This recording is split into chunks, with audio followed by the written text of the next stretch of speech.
book title.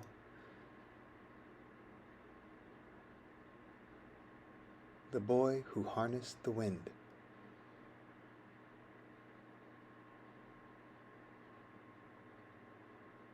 Authors: William Kamkwamba and Bryan. Illustrations by Elizabeth Zunon.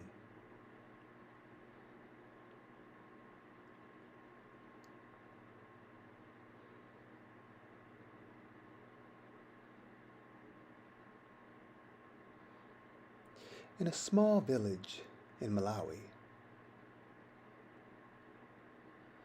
where people had no money for lights, nightfall came quickly and hurried poor farmers to bed.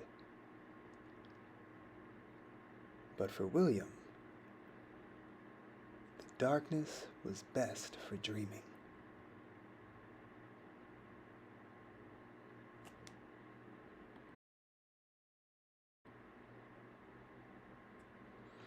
He dreamed of building things, taking them apart, like the trucks with bottle cap wheels parked under his bed.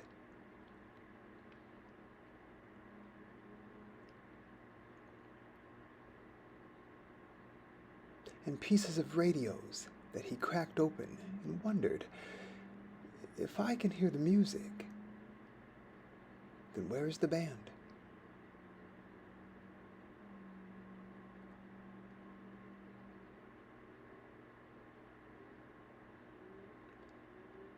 His grandpa's tales of magic also whispered in the pitch black of his room.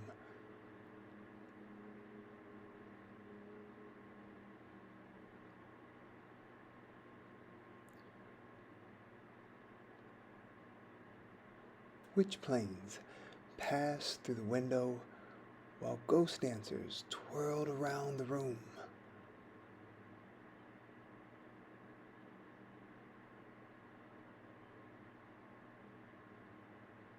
As if 100 men were inside their bodies.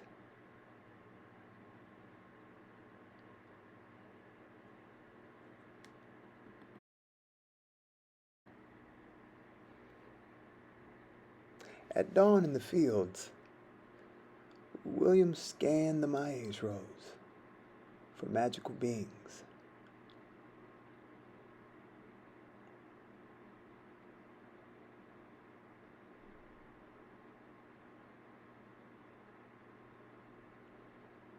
Then wondered, as a truck rumbled past,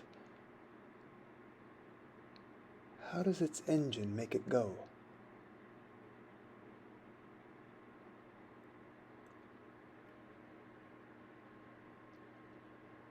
"Pay attention where you throw that hoe," his father shouted. "You'll cut off your foot."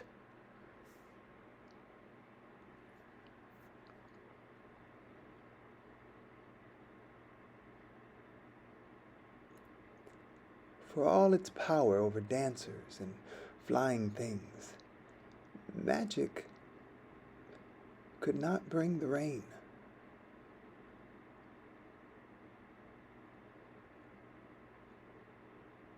Without water, the sun rose angry each morning and scorched the fields, turning the maize into dust. Without food, Malawi began to starve.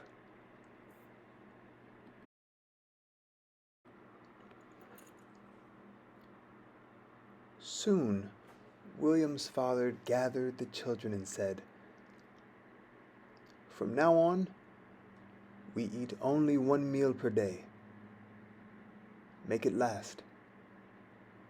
In the evenings, they sat around the lantern and ate their handful, watching hungry people pass like spirits along the roads.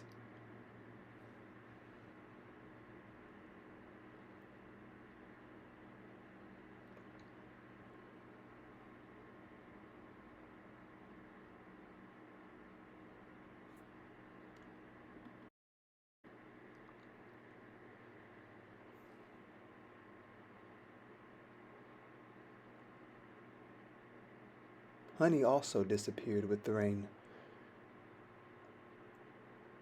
"Pepani," his father said, "I am sorry.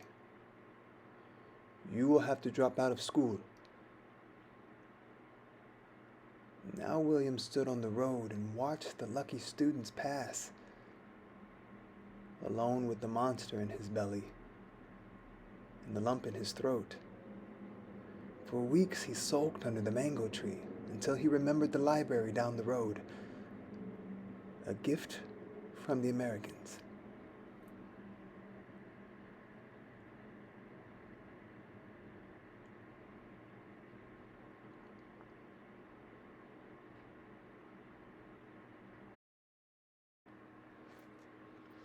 He found science books filled with brilliant pictures,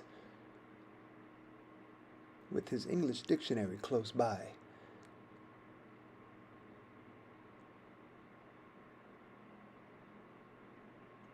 William put together how engines moved those big trucks.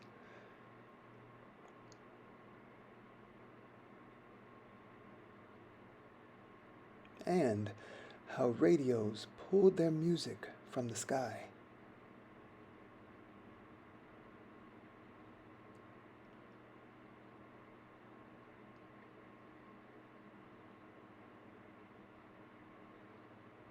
But the greatest picture of all was a machine, taller than the tallest tree, with blades like a fan. A giant pinwheel? Something to catch magic?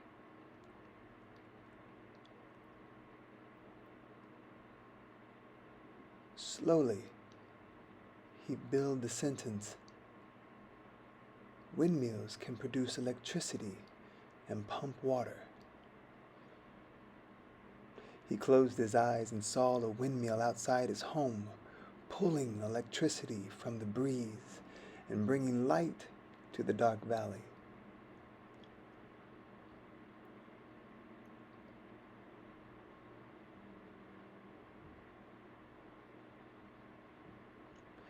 He saw the machine drawing cool water from the ground, sending it gushing through the thirsty fields, turning the maize tall and green. Even when farmers pray for rain went unanswered. The windmill was more than a machine. It was a weapon to fight hunger.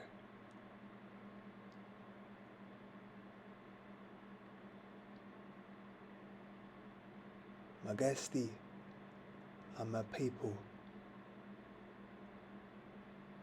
he whispered. I will build electric wind.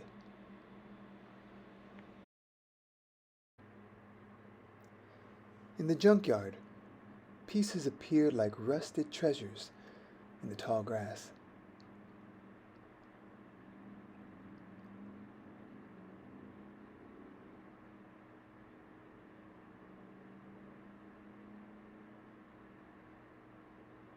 A tractor fan, some pipe,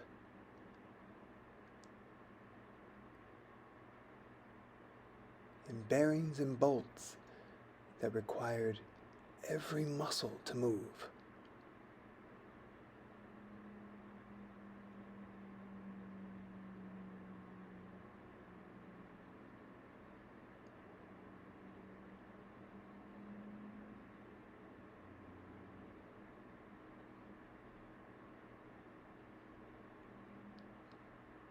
Tongai, he shouted to the birds and spiders, holding up his prize.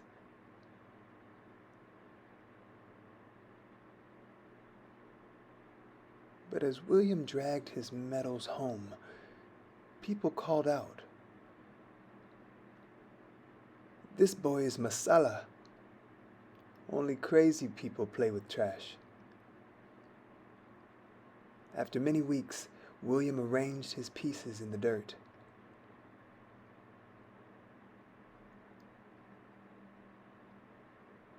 a broken bicycle, rusted bottle caps, and plastic pipe. Even a small generator that powered a headlight on a bike.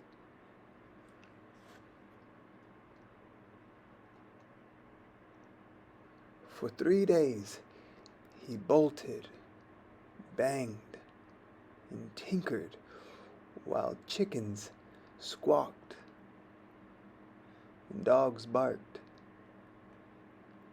and neighbors shook their heads, saying, "What's Masala doing now?"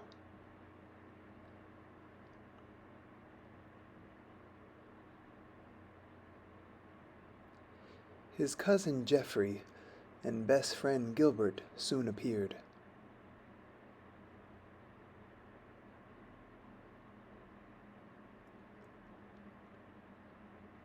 "Muli Bawani," they greeted. "Can we help with the electric wind?"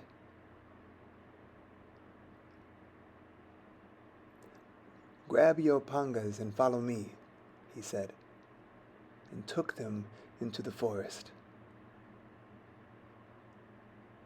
Together, they swung their sharp blades into the trunk of blue gum trees,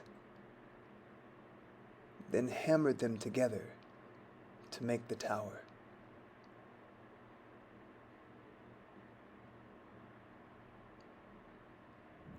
Standing atop, William shouted, "Bring it up!" while the boys tugged and heaved. A crowd gathered below and gazed at this strange machine that now leaned and wobbled like a clumsy giraffe. Some giggled, others teased, but William waited for the wind.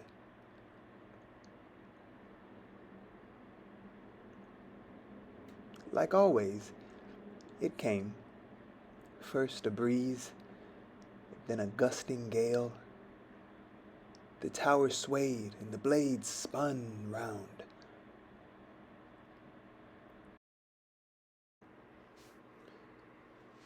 With sore hands, once showed by hunger and darkness, William connected wires to a small bulb, which flickered at first.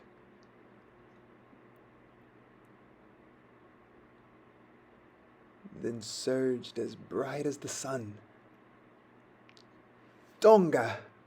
he shouted. "I have made electric wind."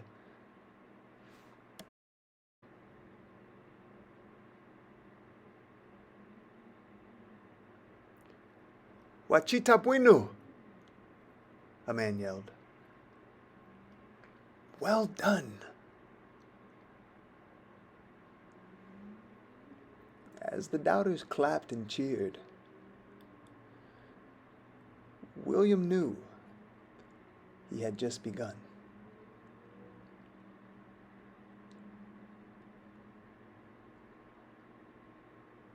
Light could not fill empty bellies, but another windmill could soak the dry ground, creating food where once there was none. Magestia, my people. Electric wind can feed my country, William thought.